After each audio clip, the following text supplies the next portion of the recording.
Hello, everybody. My name's Louis Yakumi from LConnect, although you might have known me from my time at Automotive Logistics magazines and conferences. I'm now introducing a new concept, another way of interviewing, another one of my in conversations with. But this is a little bit different. It's part of a new series called Behind the Exec, where we look at the person behind the job title, the person behind the profession, to understand them a little bit more. One of the things we will be discussing, and I've often discussed, is about the importance of the people, that it's about having the right mindset, having the right attitude, and so on. So a lot of especially with technology and AI coming into play, perhaps it's good to remind ourselves that the most important, despite all of these things, the most important thing in any industry and in any sector is the people. So in this sector, in Behind the Exec, we'll be looking at the people, the people side of the industry. And I'm very happy to have as one of my first guests on this series, Peter Hoerndlein, the head of vehicle logistics for Volkswagen Group, Volkswagen Logistics. So welcome, Peter. Thank you very much, Louis. Hello, everybody. Right. My first question is about you and maybe your childhood. I don't know, if you were born in Wolfsburg or where you were born. So a little bit about your childhood and your background. No, sure. As you've heard, my name is Peter Hoerndlein. I'm 55 years of age, and I was born and raised in the south of Germany in the city of Ulm, which is not that big and not that well known, but for one fact, it has the highest church tower in the world. So the Ulmer Münster is quite famous. That maybe brings it a little bit on the map for some people. Usually it's just the city between Munich and Stuttgart, halfway. Okay, thank you. And what about when you were young? You're now head of vehicle logistics and had been at a couple of different car makers or vehicle makers in the past. But say when you were 10 years old, was it your dream to be head of vehicle logistics, or did you have another dream career in your mind as a young boy? To be honest, when I was like 10 years old, I didn't have the slightest clue what logistics could really be or what logistics was. When people asked me at that age what I would like to do when I'm grown up or what I would like to do as a profession, I usually said something I maybe like to be in the field of banking, or I maybe like to be in the field of computer science. But at this age, that also changed quite a lot, and it never got too serious in the one or in the other direction. Maybe I'm showing my age difference now because unfortunately I'm a little bit older than you. But I think when I was young, I wanted to be a train driver, a fireman, or a cowboy. Some people think I got the last one right. That I'm a little bit of a cowboy, but you had more realistic ambitions. What about cars? Were you interested in cars as a young boy? Oh, well, for sure, I was looking at them. I remember my father was always driving BMWs. My uncle was always driving Mercedes. So there was always the debate when we had family gatherings, what is the better car? And then for sure you had a closer look at it. And what really left an impression to me at a very young age, next to our home, there was an old couple living, and where their son-in-law came to visit them, he was always driving in front of the house with a brand new Porsche. So that left an impression, and I thought, oh, this is a beautiful car. I might consider that one when I grow up. I must admit, to date, I've never have owned one. But your location there seemed to have an influence between Stuttgart and Munich. So BMW and Mercedes were obvious, and Porsche were obvious kind of car makers that were near you at the time. So that kind of makes sense. But you said you hadn't heard of logistics at that age. When did you start thinking? What made you go into logistics? When did you start thinking, there is this thing called logistics? Basically, it was around when I started to study.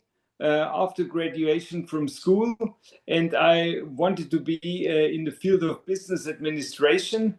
And the University of Applied Sciences in Constance, at the Lake of Constance, they had just opened business administration as a new subject, as a new field there.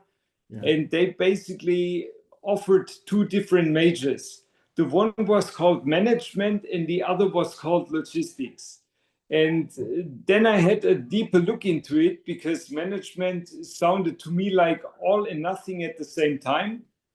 And logistics was more, methods around quantitative working, around analytics, dealing with numbers, dealing with facts and figures. And I thought, that's probably more what I would like to do, or more what I'm interested in.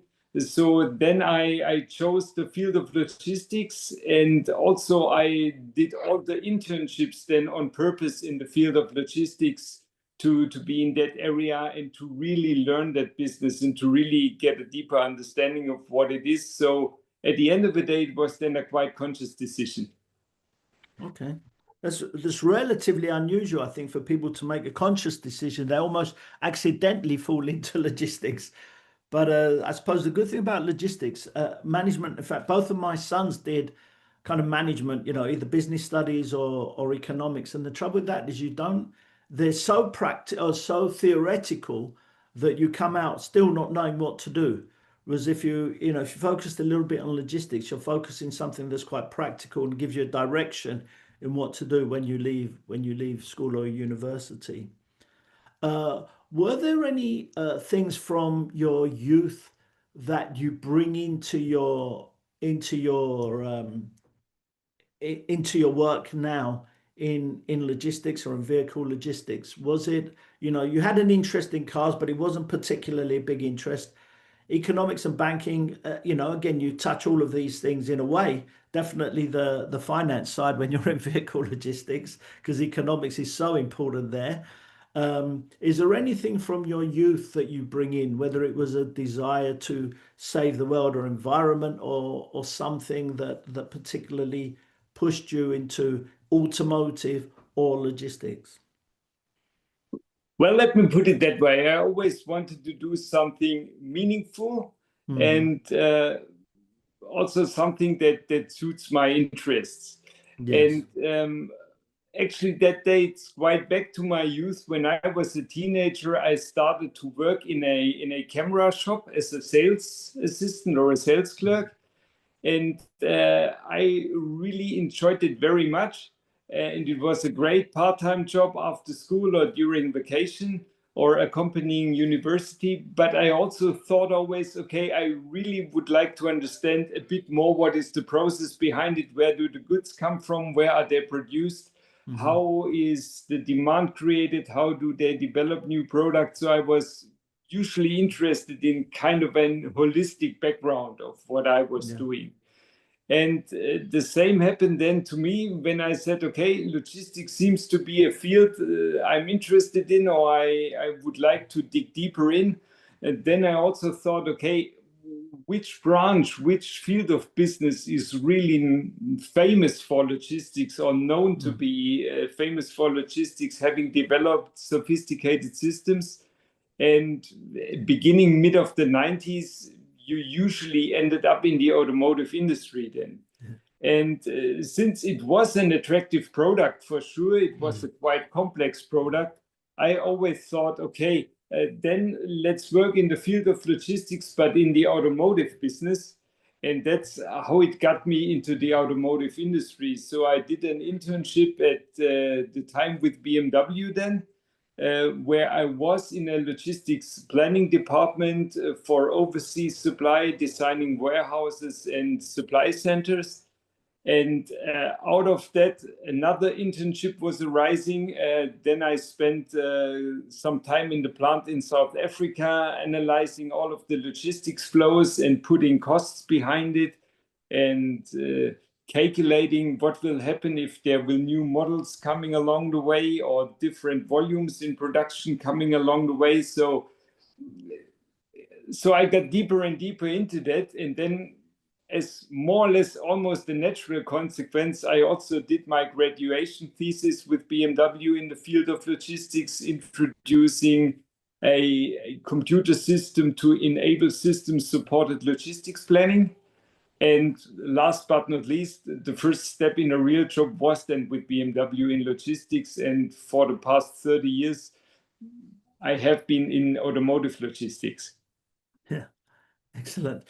But too much talk about logistics here. It sounds too sensible. What about sports? Are you into sports? What sports do you like either watching or participating in? Well, I like both. Definitely when it comes to participating, I'm really passionate about skiing. My wife would maybe say I'm mad about skiing, so it's almost beyond that. I just like it as a hobby. Yes. Also, snowboarding was a big hobby of mine, and in skiing and snowboarding, I'm a certified instructor for both. So I Oh. always pretend to say I learned a real job before I joined the automotive industry. Yeah. And in summertime, I also enjoy surfing and windsurfing a lot. But also I enjoy running, I go cycling, but I also like to watch all kinds of sports, whether it's track and field, whether it's gymnastics. I'm not too much into soccer, I must admit, which is quite unusual for German-based people. Yes. But it's so dominant here, you really cannot get away from it. So for sure, I also follow it, but that's definitely not the deepest field of interest. Yeah. Okay. Fair enough. And on that, what about if you had now a dream job away from the office or whatever. Like for me, I think most people know I would want to be a footballer playing for Arsenal. And although I'm in my 60s now, I still have ambitions in the hope that I might still have a chance. But what would be your dream job? I mean, you've already possibly have one in your skiing instructor, but is there anything else like that? Pop singer, sportsman? Well, singer, I'm definitely not talented at all. And playing a musical instrument, I tried hard, but also unsuccessfully. Well, if I would still be a young kid, I would definitely dream about being a professional ski racer or a professional snowboard racer. That would be the dream. But well, obviously, I'm also too old for that, and probably also the talent is not there. But what I still do until now, once a year, I participate in a big amateur ski race, and that's really a passion of mine. So that weekend in January is blocked every year, and come hell or high water, I will be there in Switzerland participating in it. Oh, excellent. Oh, that sounds very exciting. So, and there's probably, again, going back a little bit, there's a link to logistics there because skiing should be a straightforward, straight journey. But like logistics, it never is. There's always bumps along the road or something that takes you away from the smooth ride that you were expecting. So you have to be ready and expect everything and just handle it as it comes in front of you. So there's a link to logistics in that way as well. Definitely it is. And that's one aspect I really like about the field of logistics. There is not just the one and only solution, and that is the one that is correct, and everything else is false. You always have different ways of tackling an issue or tackling a problem or dealing with an issue. And then you really have to weigh what is it more time critical? Is it more cost cautious? Do I want to avoid high inventories? But you really can bring different solutions to the question, and then it depends on what value is more for you at the time. What has been a big influence for you in your life, whether it's an individual or one or two people or one or two incidents or things that have really influenced you and you have in the back of your mind as you're developing your career or or yourself or your family? Well, definitely there is my father, and I think whether you want to call it work ethics or just an understanding how you do your job, there is definitely a lot I learned from him. because he was always of the impression, if you do something, then you do it right. But you cannot do it only half-hearted. You really have to commit fully to what you are doing. And that's something I have adopted professionally and in private until now. So I really do not like doing things in a so-so way. I really either do it full or I leave it. That was definitely one aspect. And another guy I think who really had an influence on my was also in my professional life. Then I spent some time in a BMW engine plant in the UK near Birmingham as head of logistics and IT there. And my boss, the managing director of the plant, he had a working style where I definitely learned a lot, not from the technical content, but how to give trust, how to delegate responsibility, and how to manage people. Because a lot of people at that time have said, oh, he's not really in the detail, or he's not watching the thing day by day.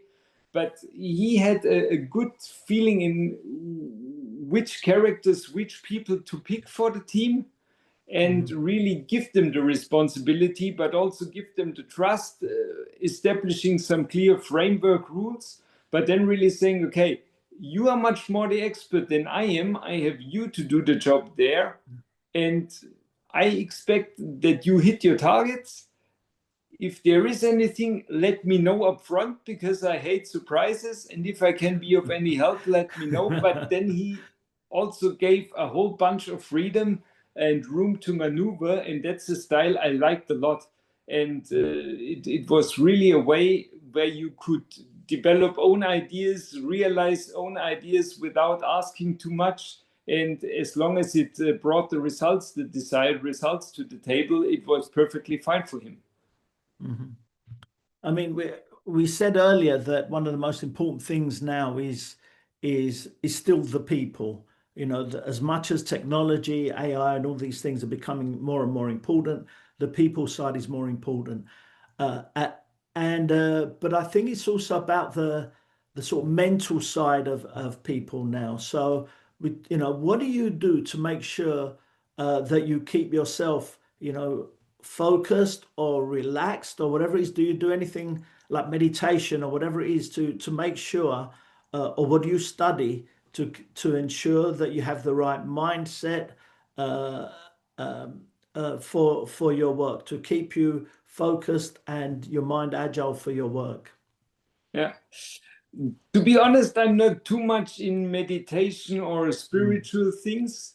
Yeah. It comes a bit back to what I said earlier. If I do something, I do it wholeheartedly and with full focus. But then I'm also of the opinion, okay, when the job's done, or when you go home for the evening, then you're done with work for today. And then I try to ease my mind with taking care of hobbies, for sure, taking care of family, of my two kids, interacting with them, doing crazy things with them. So it's really the balance between full focus on the job, but outside of the office, also full focus on the hobbies and the family and the private aspects. And I think that balance works quite well for me in order to maintain competitive on the one side and also competitive on the other side. So I usually try not to bring any work problems back to home, and the other way around as well.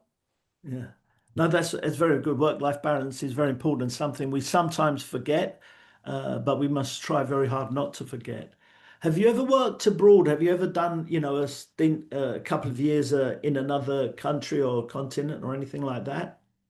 Well, quite early in my professional life, I spent time in South Africa. In total, I was there for more than a year doing an internship, and afterwards my diploma thesis there. And South Africa has since then caught me somehow. So in all of the companies I'm with and in all of the roles I've been doing, I had some interactions with South Africa, and I always enjoyed big time being back there and working with the people there. But then also when I really started working in Munich, at that time, BMW still owned the Rover Group and the Rover plants in the UK, in Birmingham, Oxford, and in Solihull. So I always commuted back and forth over the course of 1 year between Munich and the plants in the UK. And I completely different work setup, completely different background. Also not being the one really being well liked, coming over from Germany, interacting and working. Yes. And I learned very much there. Then I have spent 2.5 years in BMW's assembly plant in South Carolina, which was a great experience, doing their number one, the logistics responsibility for a new product launch. Yeah. But then also heading the logistics planning department within the factory. So really being in a management role with predominantly US-based employees. So that helped a lot.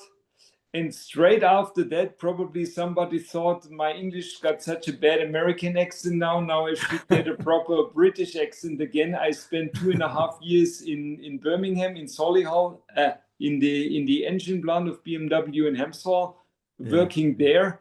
And yeah, besides the language, definitely the accent was a different one, but I also thought processes, procedures, how you work. I learned a big deal about different cultures and how things are done differently there.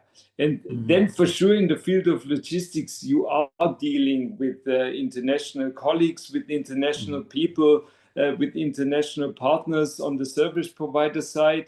I've been in charge of product launches also in China. I have in MAN, when I was there in the field of logistics, I had employees in Krakow, in Poland, as well as in the German-based plants.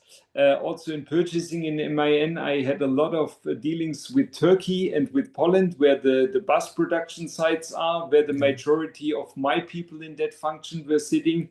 So working internationally, working cross-culturally is really normal to me, I would say. Yeah. Yes, yes. And what about vacations? What's been your favorite vacation place apart from Switzerland? Because we know that about the skiing. What about vacations or holidays? Have you got a favorite holiday place where you like to go back, and do you have a dream vacation that you'd like to one day do as well? That's a lot of questions in one. So now, since we have the kids and now they are 11 and 7 years old, we tend to do our vacation more in striking distance. So what we really enjoy a lot is going to the north of Italy, whether it's Lake Garda, whether it's the Dolomites, being in the mountains or being at the lake. That's what we as a family enjoy a lot. When I was younger, I definitely had some more distant destinations, but it also was motivated by my hobbies. So it was either surfing and windsurfing in the Canary Islands or skiing in Canada and in Alaska. If you would ask me what would be one dream destination today, with the family, I definitely want to go to South Africa to show my kids the country as well. My wife, she has also worked some time in South Africa, so she knows it, but that's something we would like to show the kids. Yes. If I deal with my hobby spleen, definitely windsurfing in Hawaii is on my bucket list, and maybe after retirement I will do that. Yeah. And what about the career? What advice would you give somebody who's studying now or looking at career ahead? How would you advise them? Would you advise them logistics? Would you advise automotive? What advice would you give to a young person now looking at their career? Would it be, I don't know, IT? Or would it be something completely different? Get out of these things and do something completely crazy or different? Well, I'm a little bit biased because also as a side job or hobby, I'm also a lecturer at my former University of Applied Sciences in Constance. So I also do lectures there, or I used to do lectures there before I moved to Wolfsburg for supply chain and purchasing. So obviously I'm a little bit biased when it comes to the field of action. But my advice to the students usually is, if you do not feel comfortable in what you're doing, or if you have concerns, or if you do not really like it, or if you really say, it's a job, but I'm not really passionate about it, then I really encourage them to make up their minds and think, what do you really like? Where do you really want to be in? Because I'm a big believer, if you do not like 100% what you're doing, then also the results will not be 100%. So the more you can identify yourself with your task, the better the performance will be, the better the results will be, and also the more joy you will get out of it. Otherwise, it'll be just a job you do for money to pay your bills whatsoever. But I think, especially if you want to move on and if you want to climb a bit higher on the career ladder, you really have to be passionate for what you're doing. Yeah. And it goes a little bit back to your father's advice that to give it your all. If you're doing something, give it, your all to make sure you do it as good as you can, and work hard to make sure you do it as good as you can. And you're only ever going to do that if you do, up to a point, it is work. So work is work. It's not fun, but if you can enjoy it as much as you can, then you will give your best performance as well. No, definitely. And when I'm asked, I always say my job has to be at least 51% fun. So not everything is fun for sure. Yeah, of and course. there is also some duties which are very dry, administrational, whatsoever.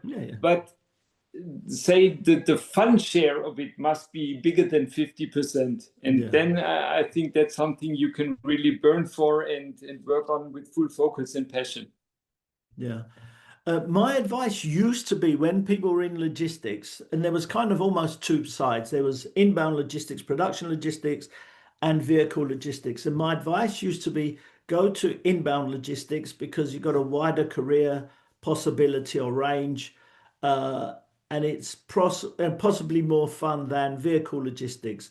But I also recently interviewed Jörg Mozov, who told me that he believes that vehicle logistics can be and maybe is much more fun as well. So what are your thoughts? Inbound logistics or vehicle logistics? What is the strong fun element, or what can be the fun element of vehicle logistics? Well, I've been doing both. So a big portion of my professional life was centered about inbound logistics, part supply chains, dealing with part suppliers, inbound transport networks, also with logistics processes and structures in the factories, but then also in vehicle logistics. Then I made the move to MAN, where I was in charge of the whole logistics setup, including inbound and outbound. Then it was a quite conscious decision now to go into vehicle logistics for Volkswagen Group, which is for sure a really big playing field with a huge volume behind it and the own fleet of vessels we operate. So I really have fun and joy in both sides of it. When you start in a company, maybe inbound logistics is a field where you got to know more people within the company. Whereas outbound logistics or finished vehicle logistics is a bit, production doesn't really care about these cars anymore because they have done the job, the car's produced and finished. And sales does not yet care about the cars because they do not have them in their sales compounds. And they cannot really hand it over to a customer and deliver it to a customer. And then you are with vehicle logistics kind of in that no man's land in the middle. Where you have a lot of external contacts with shipping lines, with service providers, with logistics people from different international backgrounds. But within the company, you're a bit of an exotic role. So in order to grow a network and to find yourself within a company, then probably inbound logistics is the better thing to start with, especially like in a big group as BMW or the Volkswagen Group. But then I must say a big joy is really finished vehicle logistics, because you touch the product, Yeah. which is an emotional product, Mm. and also the variety, train operations, trucking operations, shipping. You deal with compound service providers, you deal with international shipping lines. That's really what I enjoy a lot in that role. Okay. And back to the kind of personal side a bit. What about movies or television? What are your favorite types of movies? Or do you have a favorite movie or type of movie? Or do you have a TV series that is a must watch for you? And again, I referred to it before to someone that I say to my children, I used to love cowboy films. And they don't even know what I'm talking about, because it doesn't seem to be any such thing. But what are the things that you enjoy watching before or now?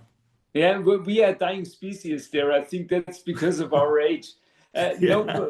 for sure, as a kid or as a teenager, I really loved cowboy films or Western movies. Now I hardly watch movies and TV anymore, but if I got the chance, then I really like historic movies, whether Mhm. it's from ancient Rome, whether it's from the medieval ages, something like Yeah. that. Mm. And for sure, if it's yeah, added with a bit of action and special effects, then I liked it a lot. But I also enjoy the whole range of James Bond movies, from the very old ones up to the new ones, and that's an all-time favorite of mine. Okay, well, they're looking for a new James Bond now, so I'll put your name forward for it, especially when they're in the films where they often have skiing kind of sections in the James Bond film, so you might be perfect for the next film. Yeah, maybe as a stuntman when I'm wearing a helmet or something, but other Yeah. than that, I think there are more handsome guys around to do that role. And we must make sure that the car that James Bond will have will be a Volkswagen as well. Or an Audi or a Porsche or a Cupra or Okay, a yeah. Skoda. You have a I whole have a group. variety to offer. Yeah, exactly. Yes, yes, yes. Excellent. So, uh, okay, it's been a pleasure talking to you, Peter. It's interesting to hear all the different sides of you that perhaps we didn't know, and also touch a little bit on the work as well, what's important for work and so on. So, I really appreciate your time and sharing some of these insights with me. Thank you very much, Peter, and I look forward to seeing you somewhere around the world this year, whether it's the ECG conference or automotive logistics conferences or somewhere. But thank you very much for your time today. I really enjoyed it. Thank you, No, Peter. thank you very much, Louis. Thanks for having me. And I think that our next touch point will be actually in October at the ECG conference. So I'm really looking forward to that one and meet you in person again. Yeah, no, that'll be good. And don't forget my special order of the sweets, the panda sweets that I really enjoyed when I was in your office. It's already insured. Yeah. Thank you very much, Peter. You're very welcome. Thanks a lot. Thank you.